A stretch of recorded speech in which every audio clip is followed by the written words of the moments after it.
Como todos nós sabemos, a literatura espírita diz que a Terra é um mundo de provas e expiações. E quando se fala isso, nós temos uma perspectiva de que as nossas vidas se resumem somente a essas duas experiências. Ou nós estamos vivendo provas, ou nós estamos vivendo expiações. Mas, segundo aquilo que o Livro dos Espíritos nos coloca, existem 3 tipos de experiências que nós passamos na Terra: provas, expiações e um terceiro que é missão.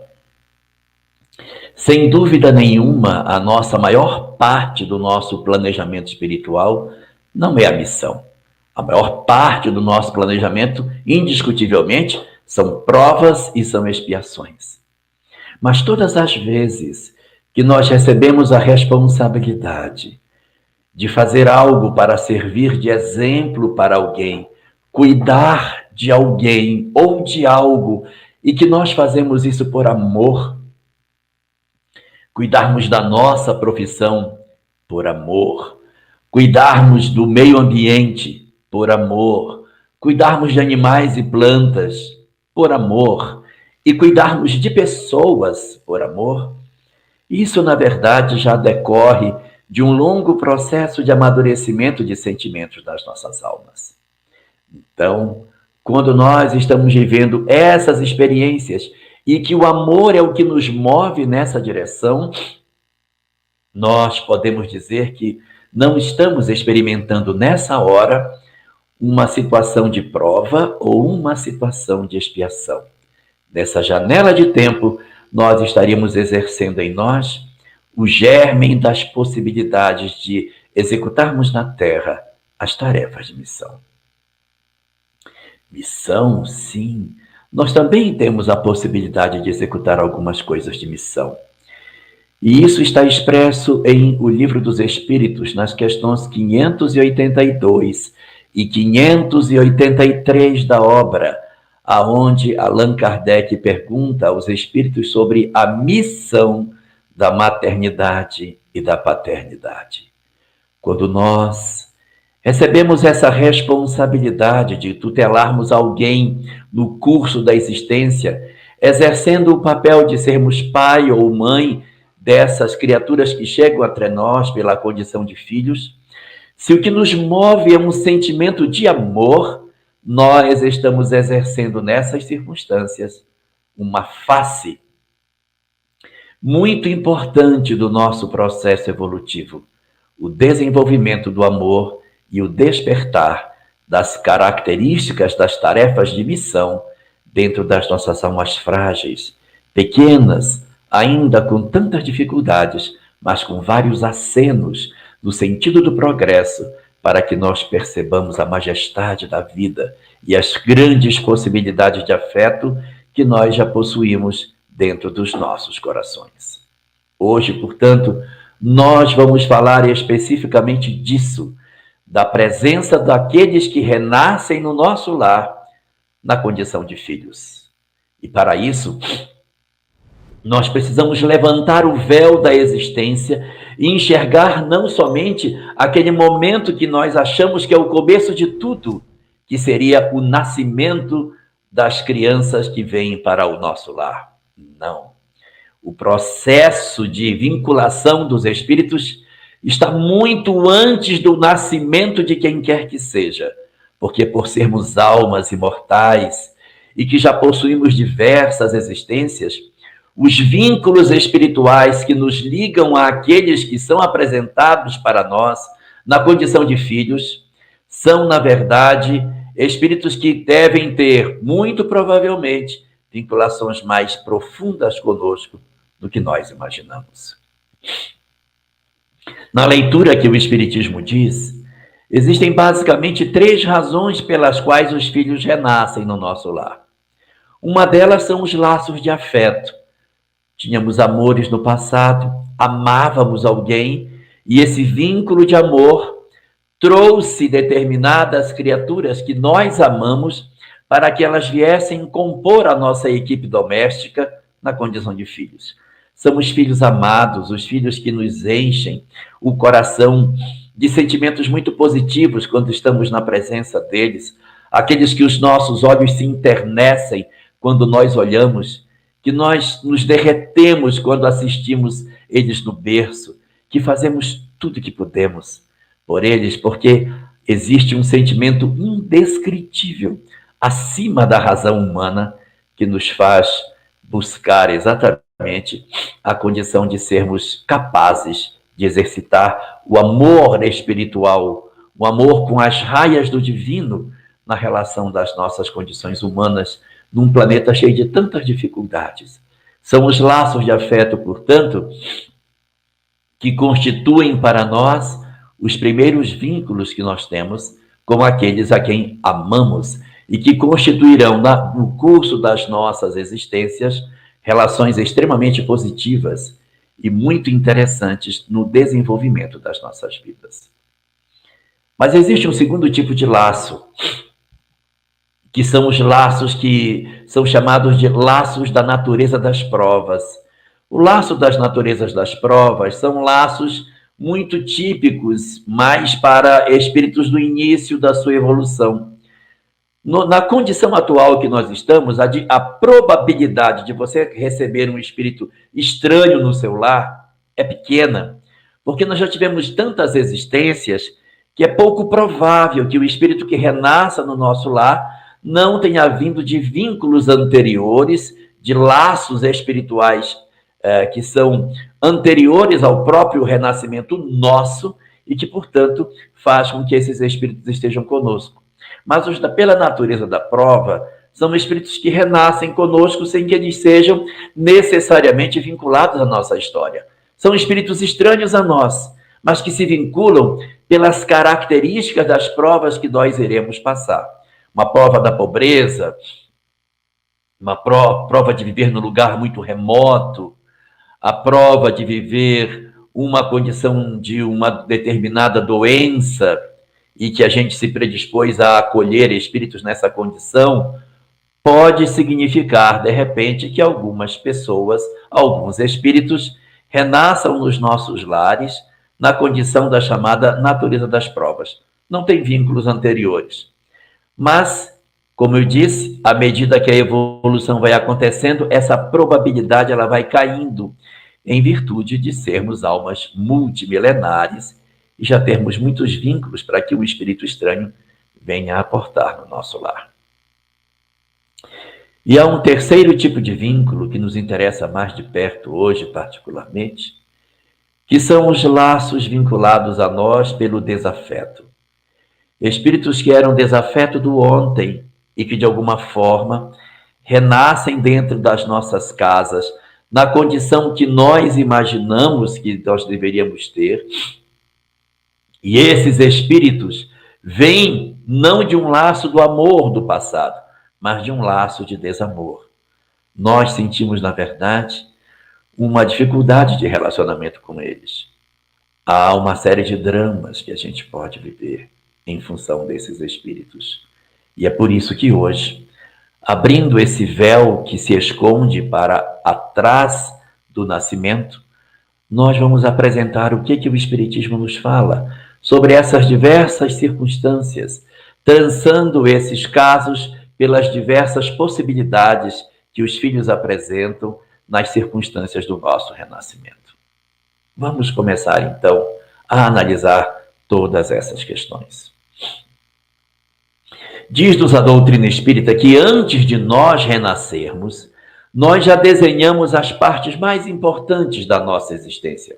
Nós já definimos aquilo que é o macro, a nossa escolaridade, a nossa profissão, se vamos casar, e com quem? Vamos ter filhos, sim ou não? Se sim, quem serão os filhos? Que doenças teremos? Em que lugar provavelmente viveremos? Que religião iremos exercitar?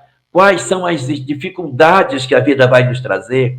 Nosso processo desencarnatório será motivado por qual causa? Então, essas linhas mestras, elas já ficam como que rascunhadas no mundo espiritual, sem que obrigatoriamente seja assim que elas irão acontecer. Mas há um planejamento para que determinadas entidades renasçam na nossa família na condição de filhos. Eles vão aportar no nosso lar de duas formas diferentes. Ou eles virão pelo modelo natural biológico renascendo nos nossos lares, ou eles poderão vir pela via da adoção.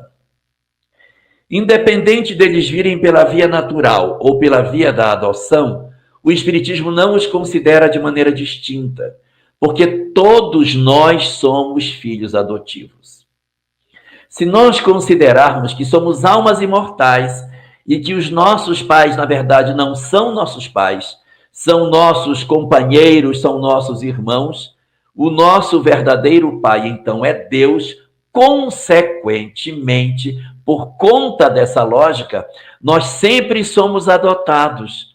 Ou somos adotados depois de nascidos, ou somos adotados na hora da concepção. Mas há um momento em que aqueles que exercerão a função de pai e de mãe para as nossas vidas, eles avalizam a possibilidade do nosso renascimento. Então, nós vamos encontrar nessas circunstâncias uma percepção de que não há diferença na visão do Espiritismo se o filho nasceu do nosso ventre ou não nasceu. Porque todos somos pré-existentes e por uma via ou pela outra, nós aportamos no lar que vai nos receber na condição de filhos para que nós iniciemos a nossa jornada no campo terreno. Nesse fenômeno de formação, de construção dos nossos corpos, nós vamos encontrar algumas circunstâncias que são bastante significativas. Muitos poderão dizer assim, mas meu filho era programado? Como programado? Eu tive um relacionamento de uma noite com uma pessoa. Eu sequer conhecia aquele homem. A gente saiu, tivemos um relacionamento numa única noite e eu engravidei. Ou ele era um caminhoneiro que passou pela estrada, nem sei o rumo que ele levou. Foi uma relação muito rápida, muito fugaz, e de repente, quando eu me vi, eu estava grávida. Houve planejamento nessas circunstâncias? Havia, na visão da doutrina espírita, uma possibilidade de que, de fato, esses espíritos estivessem vinculados a nós? Responde a doutrina espírita que mesmo quando você tem uma circunstância que aparentemente, sob a sua ótica, não houve um planejamento, porque você não estava planejando reencarnar, não significa que o plano de Deus seja exatamente igual ao nosso. Às vezes Deus tem um plano e nós temos outro. Quantas mulheres casadas que querem não mais ter filhos, fazem um plano para não ter e engravidam. E da mesma forma, há muitas circunstâncias de mulheres solteiras que, em virtude das relações afetivas que elas mantêm, elas acabam engravidando sem que seja de uma pessoa específica, de um homem que ela tenha uma relação permanente. Mas essa característica não significa dizer que porque isso aconteceu sem que Deus tomasse conta do que estava acontecendo. Sem que isso acontecesse em virtude de uma circunstância que nos seja útil no nosso processo de desenvolvimento. Mesmo quando o companheiro não é aquele companheiro que nos acompanha na vida, que é uma companhia permanente, quando acontece uma gravidez, duas coisas podem estar aí. Sim, verdadeiramente era isso que era o previsto.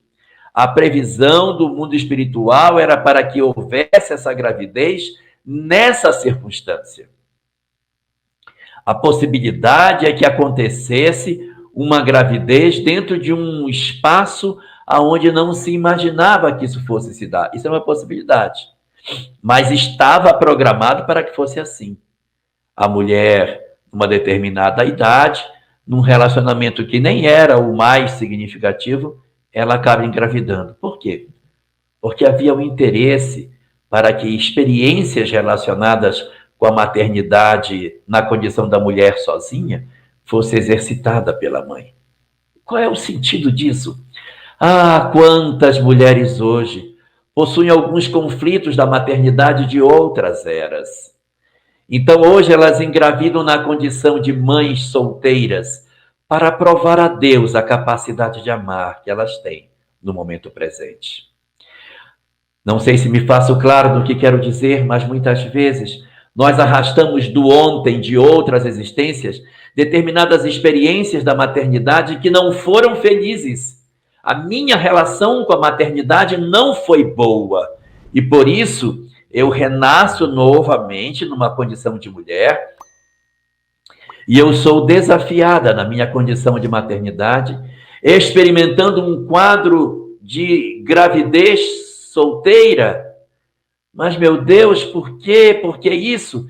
Para que eu prove para mim mesmo ou para mim mesma que eu realmente não sou mais a mesma mulher do passado, que em virtude da minha compreensão lá atrás, eu tomei decisões indesejáveis com relação ao meu filho. Agora eu sou desafiado na mesma circunstância para que eu consiga dar a boa solução. O pai caminhoneiro, o pai que passou na estrada, ele nada mais é do que um simples instrumento para que se cumpra determinadas circunstâncias que dizem respeito ao nosso desenvolvimento enquanto espírito. Então, uma gravidez que aparentemente aos nossos olhos ela é completamente indesejável, ou indesejada, ou não planejada, decorre de um meticuloso plano do mundo espiritual para testar em nós a grandeza dos nossos corações diante das naturais adversidades de uma gravidez que a gente não pensou que fosse acontecer. Um segundo tipo de circunstância é aquelas em que realmente não era o planejado. Sim, não era planejado. Isso não era para ser assim. Essa moça não seria para engravidar agora. E por que ela engravidou? Porque, de certa maneira, a conduta sexual dela mexeu na lei de causa e efeito, mobilizando recursos do mundo espiritual em que, de repente, a benefício dela, ela engravida.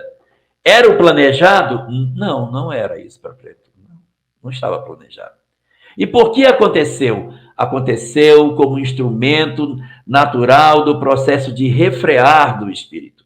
No livro Bastidores da Obsessão, de Manuel Filomeno, o primeiro dos livros escritos por Filomeno pela psicografia de Divaldo Franco, aparece uma história desse tipo, em que havia uma entidade que obsidiava uma jovem, perturbando essa jovem de maneira sexual. Então, ela possuía vários parceiros, ela tinha uma vida muito promíscua. Veja que é diferente do primeiro caso. No primeiro caso, eu não tinha esse tipo de desequilíbrio. Eu apenas encontrei com alguém e esse alguém, de certa maneira, passou pela minha vida. Eu não tinha uma vida de excessos do ponto de vista sexual e acabou engravidando. Então, nessas circunstâncias, percebe-se mais a presença do espiritual conferindo a nós determinadas vivências que nós precisamos para o nosso crescimento. Agora não é. Nessa eu tenho uma vida mais promíscua, eu tenho uma história mais pesada de sexualidade. E aí conta na narrativa do livro que os mentores, a benefício da moça, promovem a reencarnação dela levando o próprio obsessor que não se dá conta, e quando ele se percebe, ele está entrando em processo reencarnatório para terminar de perturbar a moça, para ele não perturbá-la mais. Porque enquanto ele está no mundo espiritual, ele a perturba e a estimula a prática sexual desequilibrada. Então, o que os mentores fazem? Reencarnam o obsessor por ela. Então, retira a pressão espiritual que ela estaria sentindo pela presença desse companheiro. Então, ela vai engravidar por conta das circunstâncias da própria vida que ela teve. Era o planejado? Não, mas é a estratégia para reduzir a perturbação. Manuel Filomeno, na obra, chega até a dizer que, muitas vezes, a psicologia diz que a liberação sexual ajuda a pessoa a poder fazer uma condição de melhor equilíbrio da vida, ou acerena as emoções quando a mulher engravida. Sim, é o próprio obsessor que engravida, está vindo do processo reencarnatório, então diminui a pressão espiritual que essa mulher está sofrendo. E eu, evidentemente, não poderia deixar de falar um terceiro caso, que é bastante polêmico, que são as circunstâncias nas quais a mãe engravida de um processo de violência. Não é o primeiro caso, que o primeiro caso era um amor passageiro. Não é o segundo caso, que é fruto de uma promiscuidade. O terceiro caso é o fruto da violência, da agressão, de alguém que a força toma alguém na sua posse sexual e essa mulher engravida por esse lado. O que diz a doutrina espírita nessas circunstâncias? A doutrina espírita diz que, mesmo nas condições de ser uma gravidez fruto de uma violência, de uma agressão, nem nestes casos se justifica a questão do abortamento. Muitos certamente dirão, mas a moça vai ficar com trauma. Toda vez que ela olhar para aquela criança, ela vai lembrar do ocorrido, ela não vai conseguir amar esse menino, porque esse menino é filho de um criminoso. O menino pode ser realmente filho de um criminoso, mas ele é metade do criminoso e metade dela. Ela só olha a metade do criminoso, mas não olha a metade dela. Então, o mais indicado nessas circunstâncias é o não abortamento. Que a gente não faça isso e procure, tanto quanto seja possível, trabalhar as emoções para vencer isso. É uma prova fácil? Não. É uma prova muito amarga. É uma prova muito difícil, que vai exigir de nós um esforço imenso nesse sentido. Mas a gente precisa fazer o trabalho de conseguir superar essas nossas fragilidades. E, ao mesmo tempo, a gente tem que considerar assim, mas se ela abortar, vai ser bom, porque aí ela tira isso da cabeça dela, ela fica bem, acaba com esse sofrimento. Não é isso que se observa no curso do tempo. O processo do abortamento, mesmo nessas circunstâncias, ele tem uma tendência de levar a mulher a uma sensação de alívio naquele momento.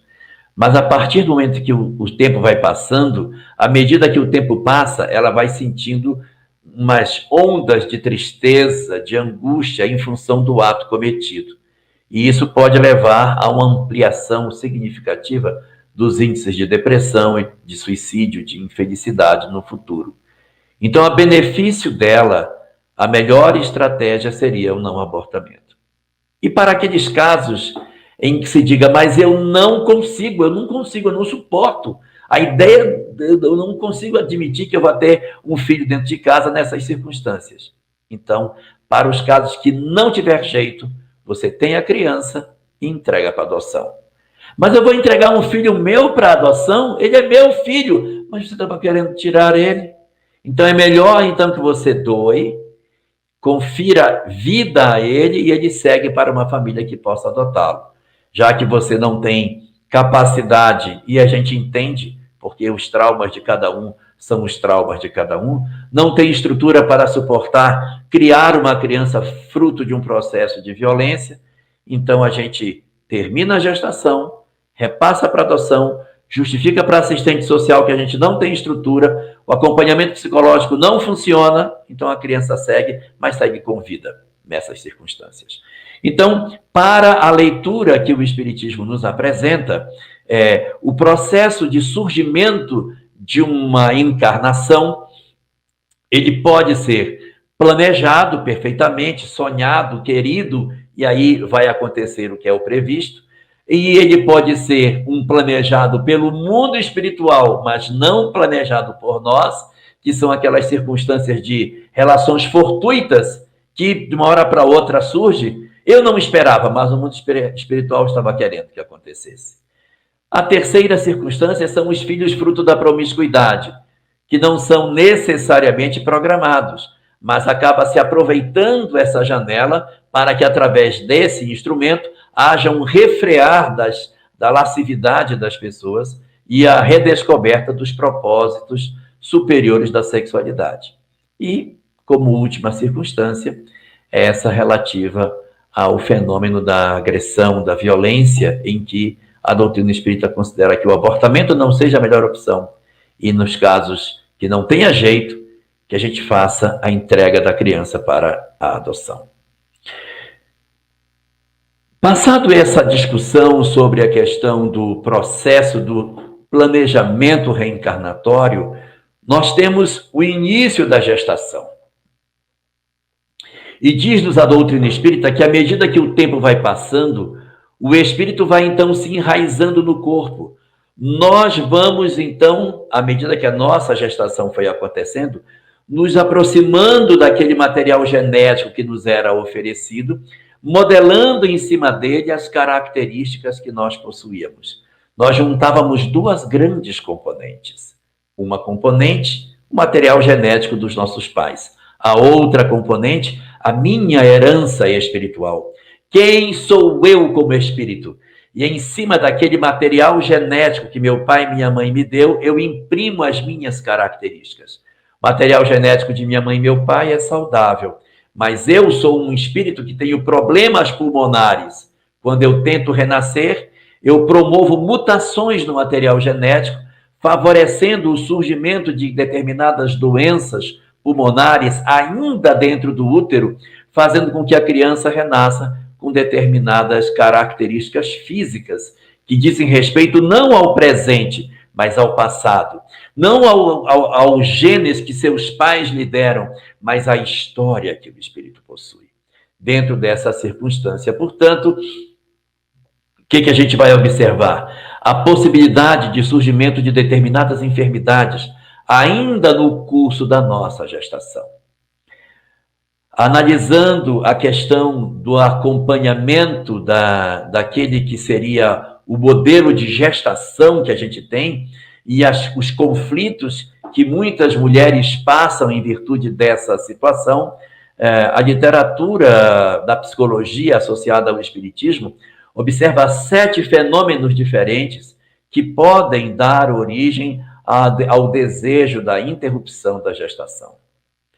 O primeiro desses motivos é porque eu sou mãe solteira, eu não posso ter essa criança. Essa sinalização, ela não encontra respaldo na doutrina espírita pelas razões que colocamos atrás. Pode ser que não seja uma programação sua, mas é do mundo espiritual. Pode ser que seja um processo de promiscuidade sua, então a gente vai ter que levar até o final. As experiências que a gente pode dizer que são penosas com relação à maternidade, elas possuem um aprendizado não oferecem um aprendizado muito grande para as pessoas. E há muitas circunstâncias em que as mulheres que determinam a interrupção da gestação, elas, quando se tornam mais velhas, elas passam por graves conflitos. Então, o fato de você ser uma mãe solteira não determina que você não tenha êxito, porque existem muitas mulheres que, quando solteira, estiveram envolvidas com a problemática do aborto, e que, quando se tornaram adultas, elas olham para trás e dizem: não teria sido tão difícil. E isso pode levar as pessoas a terem culpas. Nessas circunstâncias, a gente precisa cuidar de tratar o nosso eu para um acolhimento efetivo de todos que estamos envolvidos nesse drama. Então, situação número 1, a mãe solteira. Situação número 2, a situação econômica. Não vou ter dinheiro para criar o filho. Não vai dar, já tenho muito filho, não tenho condição, não vou poder criar, não posso.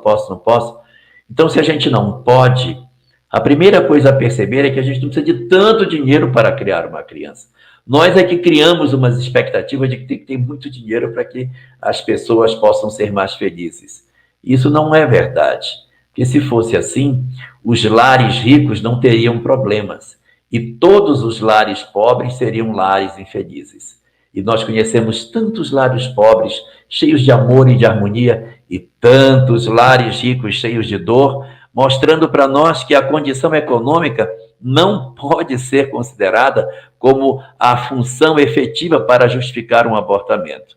A gente pode ter dificuldades, sem dúvida, mas à medida que a gente procura trabalhar e organizar a vida para que ela aconteça, a gente pode, ainda que numa condição mais modesta, garantir a permanência de todos nós, porque o principal alimento das pessoas, de todos nós, é o amor.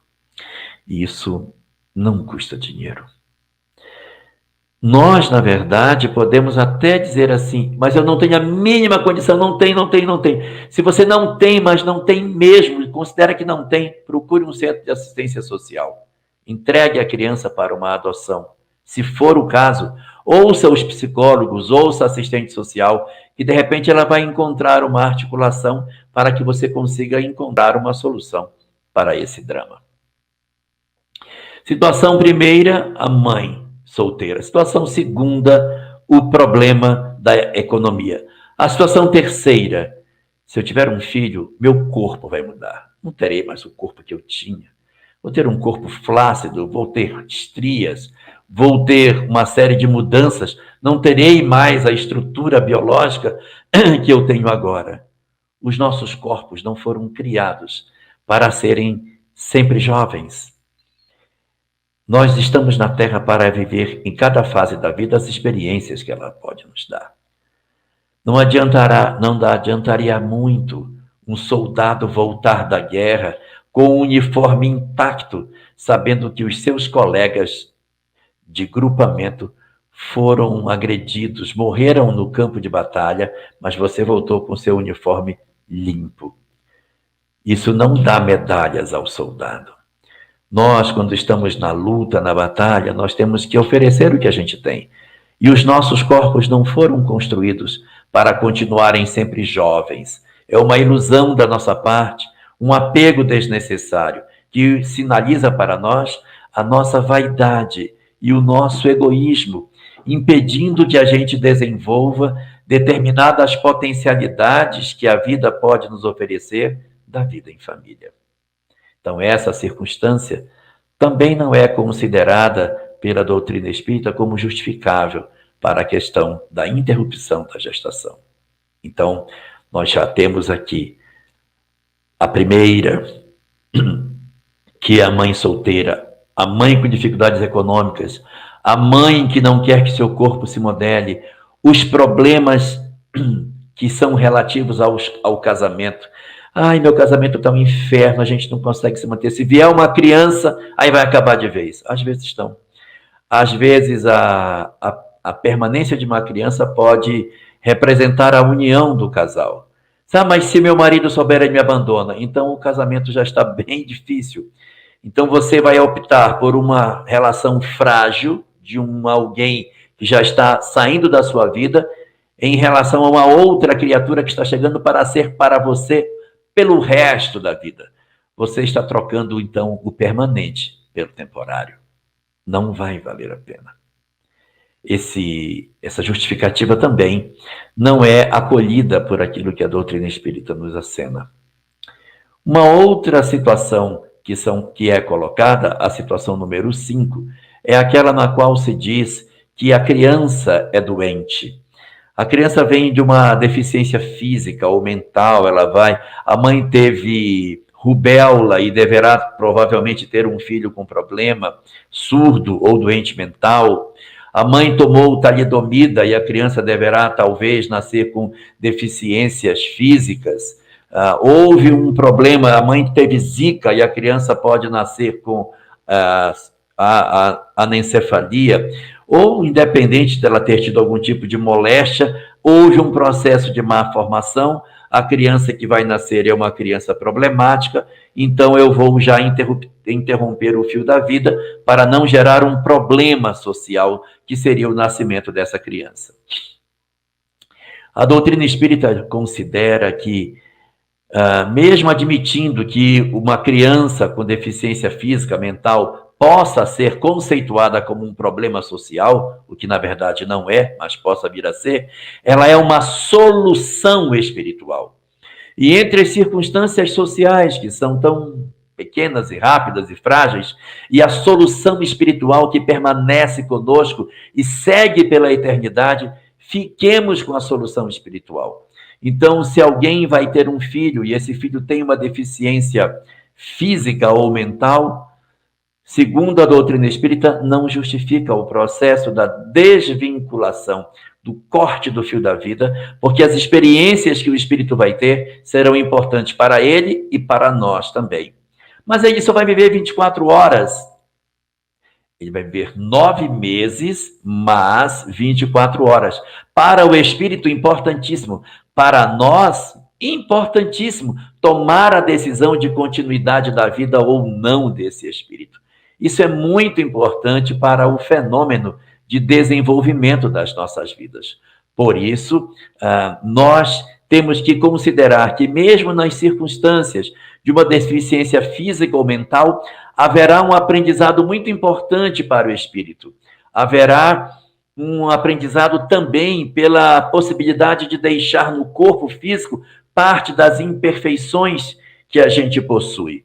E por esse motivo, o chamado aborto eugênico, que é aquele que se comete quando a criança tem algum tipo de mazela física ou mazela espiritual, mental, não se coaduna com o que o Espiritismo diz. A sexta razão, nós já conversamos lá atrás, que era a questão da violência. E a sétima, é a única que o Espiritismo adota como razoável, é quando a vida da mãe corre perigo. Se você tem uma mulher que está grávida e ela, de repente, pode perder a criança, ou melhor, ela está em risco de vida e ela pode, ao desencarnar, a criança morrer, o que você faz? Opta pela vida da mãe, opta pela vida da criança. Então, nessas circunstâncias, é indicado que a gente sempre faça a opção pela vida que já está formada do que pela vida que está em formação. Mas mesmo nessa hipótese, a legislação brasileira estabelece que 3 médicos têm que dar o aval para que isso aconteça. Isso não é feito por um médico só e precisa ter a aquiescência da mãe, porque pode ser que ela diga, não, eu quero continuar, eu quero ter meu filho, mesmo que eu corra risco de morte. Então, quando isso acontece, nós temos que respeitar a decisão da pessoa, mas nessa possibilidade é que o Espiritismo considera que é razoável que se faça a interrupção da vida da criança para a manutenção da vida da mãe, que inclusive pode mais à frente ter outros filhos, dando continuidade ao seu desejo de maternidade. A partir do momento que essas circunstâncias se fazem, a gestação avança e as crianças nascem. Nós recebemos os nossos filhos no nosso lar. Adotados ou nascidos do ventre, eles chegam em casa. Nós olhamos para o berço e enxergamos naqueles seres pequenos como se eles fossem indefesos, frágeis indivíduos que estão começando agora. É um ledo engano. São almas multimilenares. Nenhum deles reencarnou por ser um anjo. Todos possuem mazelas morais, por isso precisaram do renascimento. Eles vêm para a Terra porque necessitam aprimorar suas condições espirituais. Alguns trazem conflitos muito profundos, outros conflitos mais fáceis de resolver. Alguns vêm de laços de desamor muito grandes do passado, outros vêm de laços de amor muito grande do passado. Alguns vêm com uma proposta de realização grande na Terra, com uma ficha de serviço muito valorosa, e outros trazem um vazio existencial, um buraco na vida, uma dor, uma tristeza, uma angústia, uma insatisfação consigo mesmo, uma sensação de abandono, que muitas vezes é bem mais presente nos adotivos, que apesar de não terem ainda plena consciência do processo da adoção, do ponto de vista espiritual, nós sabemos que eles têm compreensão do processo de rejeição porque passam. Então, muitas dessas crianças que vêm pela vida via da adoção possuem um vazio tão grande pela sensação do desamor, que elas não sabem verbalizar, mas está no íntimo de cada uma delas a sensação de que, por algum motivo, alguém as abandonou. Isso não é uma condição imperiosa, porque existem muitos adotivos que não possuem esse problema. Como também nós temos pessoas que nascem do ventre e que nascem com a sensação do abandono. Nós vamos encontrar circunstâncias diversas nessas horas em que você tem pais que amam, filhos que se sentem amados. Isso é maravilhoso. Vai seguir maravilhosamente bem. Temos uma segunda circunstância.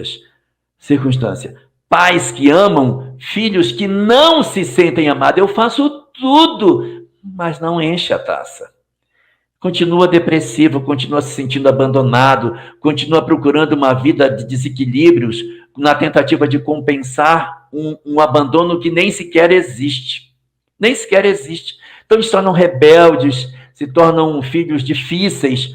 Por quê? Porque você mesmo entregando amor, parece que existe uma blindagem desse afeto e eles continuam sempre frágeis. Uma terceira circunstância são os pais que não entregam amor para filhos que se sentem amados. Como que eles podem se sentir amados se não recebem amor? É porque são almas que já possuem dentro de si a capacidade de absorver amor, não somente dos pais biológicos, dos pais físicos, mas percebem a ambiência espiritual, sabem que são amados, possuem uma força interior muito grande e mesmo tendo sido abandonados, tendo sido rejeitados, tendo experimentado uma série de dificuldades em lares desarmônicos, conflituados, agressivos, mesmo assim, têm uma força espiritual incrível e acabam se tornando o arrimo de seus pais, cuidando das famílias desorganizadas, como se eles viessem na condição de anjos que encarnassem na terra. E mesmo não recebendo de seus pais o amor que poderiam receber, nem assim eles se tornam sequelados por essa razão. Eles continuam na tentativa de organizar seus grupos familiares e auxiliar os seus pais. E a quarta circunstância são filhos que não se sentem amados por pais que realmente não os amam. Dificuldade de relacionamento dos pais que verdadeiramente trouxe uma sequela para os filhos. Então, o desamor, a história do ontem, os conflitos do passado trouxeram para dentro do lar laços de desafeto. E os pais não conseguiram resolver o desafeto, não conseguiram trabalhar as emoções e, por conta disso, acabaram transferindo o desamor para seus filhos, transformando a relação pais e filhos numa relação de ódio, de malquerença, de profundas dores, de violências sem término, que fazem com que as nossas notícias nos nossos jornais, de vez em quando, nos falem de histórias relacionadas a famílias com esse perfil. Então, nós vamos ter laços de afeto e desafeto se derramando sobre espíritos mais frágeis ou mais fortes.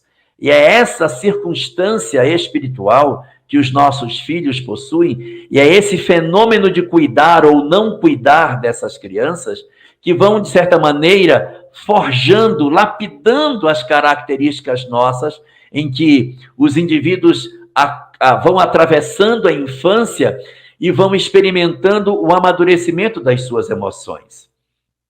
A doutrina espírita diz que à medida que a infância vai se processando, nós vamos como que despertando nos nossos corpos.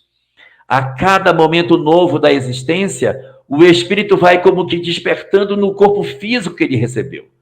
Quando a gente nasce, a gente praticamente não tem percepção de muitas coisas, mas à medida que a gente vai vivendo, as emoções vão se consolidando, o nosso cérebro vai se organizando e nós vamos conseguindo pensar com mais proveito.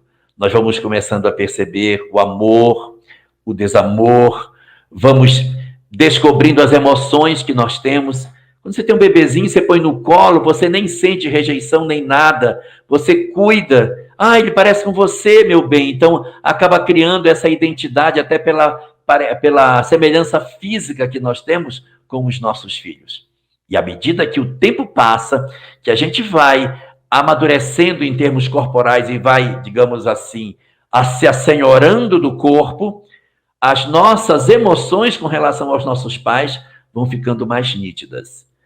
E fala a literatura espírita que quando nós chegamos no período da chamada puberdade, que é quando a gente aciona o nosso sistema endócrino, epífise, hipófise, tireoide, gônadas, testículos e ovários, então nós acionamos o mecanismo mais profundo que o corpo tinha.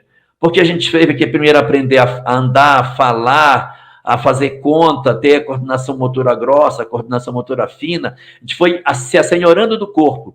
E a última instância de assenhoramento é o sistema endócrino. Quando o espírito aciona esse sistema, nós deixamos a infância e começamos a entrar na puberdade. Quando esse processo eclode na criatura, é sinal de que as últimas instâncias do corpo estão tomadas e o espírito despertou. Por isso que é tão mais fácil uma criança ser ensinada do que alguém adulto, porque a criança ainda está em processo de despertamento. Allan Kardec, em O Livro dos Espíritos, chega a perguntar: o que acontece na adolescência que parece que muda a personalidade? É o espírito que muda? Sai o espírito que estava como criança e entra um outro agora? Não, é o mesmo. Não teve mudança, não. É que o espírito acordou. Então, quando era criança, amava o pai, amava a mãe, vivia no colo. Entrou na adolescência, entrou na puberdade, começou a rejeitar, não quero proximidade. É o despertar. Você teve 12 anos para poder ganhar esse espírito, porque você não sabia quem é que estava no seu lar. Quando ele entra na adolescência, que você vai saber, então era realmente um laço de afeto. Ou era um laço de desafeto que eu tinha dentro de casa. E aí, com esse despertar, aguçam-se as percepções. Se o espírito trazia um conflito profundo do passado, ele vai continuar com esse conflito do hoje, no hoje. Mas minha filha, pai ama você. E ela disse: pai, eu sei que o senhor me ama. Eu sei que a mamãe me ama. Eu sei que todo mundo me ama. Eu sei que eu sou saudável. Eu sei que eu tenho tudo. Mas eu sou depressivo. Eu sou. Mas de onde vem isso, minha filha? Você está cercada de amor? Eu sei. Mas de onde vem? Nossos filhos são espíritos. Trazem histórias profundas, mal resolvidas. E muitas vezes, diante dos conflitos que a gente traz e que não lembra de maneira clara, mas que nos incomodam, muitos de nós implodimos e nos tornamos depressivos. Enquanto que outros, que trazem graves conflitos do passado, histórias mal resolvidas do ontem, histórias de violência, de desamor, de paixões por causas indesejáveis, hoje eles renascem e trazem os conflitos de tudo isso. E ao invés de fazerem um processo de implosão, eles fazem um processo de explosão. E eles se voltam para o vício, para o crime, violência, drogas. Por quê, meu Deus? Se eu amo tanto, o que foi, meu filho? Você ofereceu o que você pôde, mas ele não nasceu quando ele veio para o seu lar. Ele é uma alma muito mais antiga e o seu pai é Deus. E nós temos que fazer o trabalho de efetivamente compreendermos isso para que a gente consiga ajudá-los nessas circunstâncias. E só para encerrar a minha fala, eu quero dizer que o nosso papel como pai é exatamente esse, de auxiliar para que eles não se percam pelo caminho. Mas não é para impedi-los de errar. Porque cada espírito responde por si próprio. Os nossos filhos não são nossas propriedades. Eles possuem uma história espiritual diferente da nossa. Então, eles vêm à Terra para uma determinada tarefa de reerguimento espiritual. Nós, na condição de pais, temos o papel de cuidar deles. Mas esses filhos nem sempre dão ouvidos àquilo que dizemos. Nem sempre estão dispostos a seguir os aconselhamentos que lhes damos. Então, quando você aconselha, quando você faz tudo o que pode e eles enveredam pelo caminho tortuoso, a responsabilidade cabe a eles. Porque você, na condição de pai, você, na condição de mãe, ofereceu o amor que poderia oferecer. Agora, se nós, em virtude da rebeldia deles, dizemos: esse é incorrigível, isso aí, meu filho, você não presta para nada. Quando você traz isso e derrama sobre as pessoas a sensação de que ele é um imprestável ou de que ele nunca vai dar certo, você vai assumir parcela de responsabilidade junto com ele pela sua desistência de amor. Mas se nós não desistimos do outro, se nós não fazemos o esforço que a gente possa fazer para que a gente consiga avançar na direção do reerguimento dele, se a gente não está fazendo esse esforço, nós somos corresponsáveis. Mas se eu faço todo o esforço e ele não envereda, a responsabilidade passa a ser dele, sendo que nós não devemos desistir deles. Porque se você desiste, você está desistindo de você. E essa sua desistência, sua consciência vai lhe cobrar amanhã, porque vai dizer, você não deveria ter ficado pela metade do caminho. Você deveria ter levado até o final. E nós poderemos dizer, mas ele era incorrigível. Ele era incorrigível na carne. Mas quando o Espírito desencarna e que ele olha para a história do que ele recebeu, todas as lições que a família lhe ofereceu e o caminho que ele não trilhou, isso o incomoda tanto, isso faz uma pressão espiritual tão grande nele, que ele se vê necessitado de fazer uma existência para corrigir o complexo de culpa que se instala dentro dele pelo tanto de bem que recebeu e o tão pouco que ele ofereceu. Então, não desistir, mesmo dos filhos chamados incorrigíveis, é a melhor estratégia para que eles consigam avançar.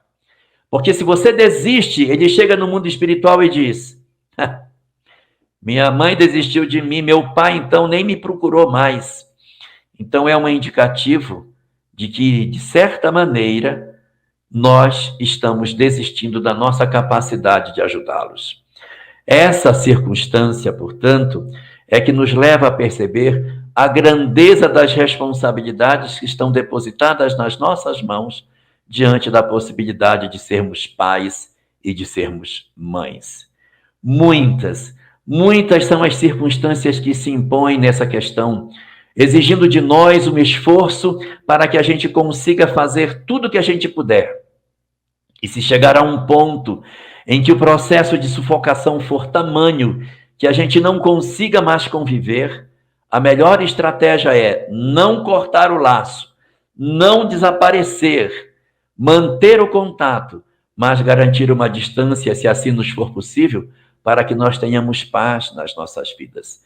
Se o processo de violência, de agressão se estabeleceu, se a droga está levando todas as coisas de dentro da casa, então você se preserva no outro lugar físico, mas sem abandoná-los do ponto de vista de afeto e do ponto de vista de apoio, para que eles saibam que eles têm um lugar para procurar, se um dia eles quiserem se transformar.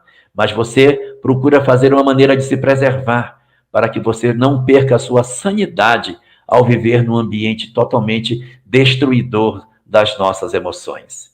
É muito importante que nós cuidemos de todas essas questões, porque a responsabilidade da condição de sermos pais ou de sermos mães são, na verdade, uma responsabilidade sublime, que está assinalada nos céus. E aqueles que conseguirem alcançar a condição de não desistirem serão marcados para as grandes vitórias. Nossas vitórias não são pelo fato de fazermos filhos doutores, mas pelo nosso poder de não desistirmos, mesmo nas condições mais adversas e amargas que a vida possa oferecer.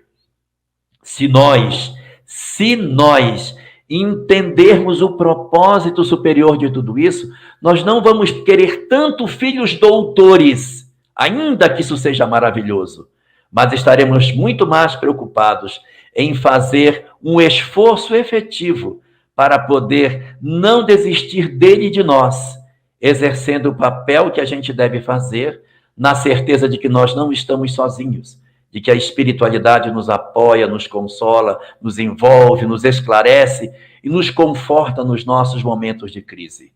E para todos nós que estejamos cansados de tudo isso, lembremos que Deus não vai nos desamparar, que os nossos mentores estão conosco, que nós precisamos orar, nos fortalecer, buscar a proteção divina, o amparo do esclarecimento espírita e as instruções dos bons espíritos para que nos renovem as forças e nós tenhamos coragem para prosseguir.